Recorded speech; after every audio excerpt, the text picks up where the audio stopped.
Hello, Assalamualaikum and welcome back to FZ Channel dalam segmen Share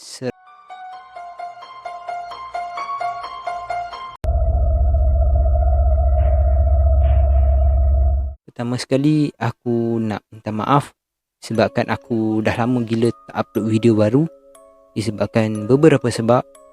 Dan untuk episod kali ni pun aku nak ceritakan tentang satu kisah sebenarnya yang aku tak pernah dengar kisah ni, tapi aku ada buka satu nama web ni, aku tak ingat nama betul dia, illuminasi.com kalau aku tak silap. Kisah dia berkenaan dengan satu kereta yang jarang kita dengar tentang kisah seram, sebab dekat Malaysia ni banyak orang pernah dengar pasal Volkswagen kuning, tapi kisah ni berkenaan Proton Wira. Kenapa aku berminat dengan kisah ni? First, aku tak pernah dengar kisah ni sebelum ni. Second, kisah ni menduduki tangga pertama, ataupun aku tak sure sama ada penulis hanya letakkan dia nombor angka 1 tu, ataupun sebenarnya memang ranking dia berada di ranking nombor 1. Aku tertarik dengan kisah dalam dia kerana boleh dikatakan ada beberapa part yang boleh dikatakan agak menyeramkan. And let's go to the video. Okay. Firstly, kisah ni bermula dengan sepasang suami isteri yang pulang ke kampung halaman untuk menghadiri majlis perkahwinan, di mana mereka decide untuk pulang lambat lah, macam bergerak balik tu lambat lah, malam macam tu. Yelah, lepas dah sampai tu mungkin dah jauh, tu macam penat, macam nak relax duduk. Okay, malam baru gerak. And pada malam yang mana mereka hendak balik ke rumah mereka semula ni, perjalanan sebenarnya agak lancar. Yelah, seperti yang kita tahu, kereta pun tak banyak bila waktu malam ni kan. And pada awalnya tu lancar.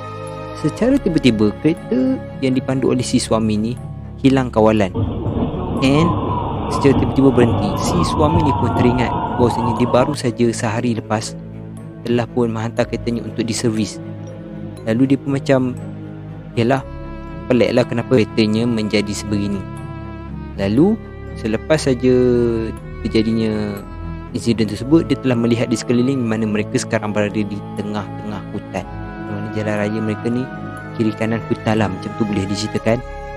Dan dia cuba lagi menghidupkan enjin keretanya, namun masih gagal. Dan dia telah bertindak untuk mendapatkan bantuan dengan menghubungi sesiapa yang terdekat mungkin daripada kampung halaman ni tadi, ataupun sesiapa yang boleh membantu mereka, namun menemui jalan buntu. Dan suami ni macam telah bertindak untuk keluar daripada kereta, dengan dia telah bertanyakan kepada isterinya bahawasanya dia ingin keluar untuk mendapatkan bantuan melalui telefon kecemasan. Sebaik saja si suami ni macam memberitahu keinginannya tu, si isteri ni pada mulanya tak setuju. Tapi yelah, disebabkan si suami ni macam nak juga buat perkara tu, yelah, untuk mereka cepat pulang dan diorang dapat bantuan secepat mungkin kan. And sebaik saja si suami keluar pada kereta, selang beberapa minit ataupun selang beberapa ketika, secara tiba-tiba bumbung kereta mereka seakan-akan terjatuh satu benda yang menghempap dinding atas kereta begitu kuat. Dan benda ini telah menyebabkan si isteri macam benda kan, tapi macam takut, tapi dia tak nak keluar lah, yelah kan, sebab si suami pun suruh duduk kereta. Selepas pada insiden tersebut, ada beberapa kereta, bermula dengan satu kereta yang datang seolah-olah memperlahankan kereta di sebelah mereka, tetapi sebaik tiba betul-betul bersebelahan dengan kereta mereka, telah bertindak memecut meninggalkan kereta mereka. Dan ini diikuti dengan beberapa kereta lain. Dan akhir sekali datang satu kereta polis yang telah mengeluarkan satu pembesar suara, mengarahkan si isteri ni untuk keluar perlahan-lahan meninggalkan kereta dan datang kepada kereta polis ni lah kan. Si isteri ni pun telah bertindak melakukan apa yang telah diarahkan, ialah dia mempercayai polis tersebut. Namun semasa perjalanan dia hendak ke kereta, mungkin dia sudah hendak tiba ke kereta polis tersebut, dia telah terdetik di hati untuk melihat ke belakang. Apa yang ada di atas bumbung yang tadi jatuh dan telah dilihat oleh kereta-kereta tadi, yang menyebabkan mereka telah memecut meninggalkan keretanya. Dan apa yang memeranjatkan ialah apabila dia melihat sekujur tubuh, yang mana itu adalah tubuh suaminya yang sedang dimamah oleh satu lembaga.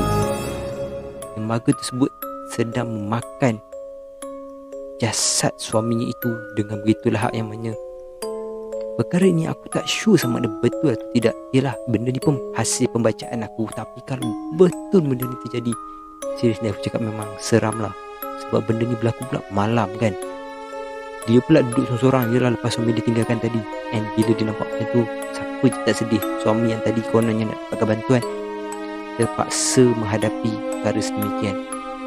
Okey, minta maaf kisah aku kali ni singkat, tapi bagi aku kisah ni ada seram dia tersendiri bagi aku. Yang mana sambil aku baca cerita ni pun aku fikir 2-3 kali untuk ceritakan atau tidak, sebab agak meremang juga sepanjang aku baca cerita ni. Okey, terima kasih kerana menonton video aku. Minta maaf lagi sekali sebab aku dah lama tak upload video.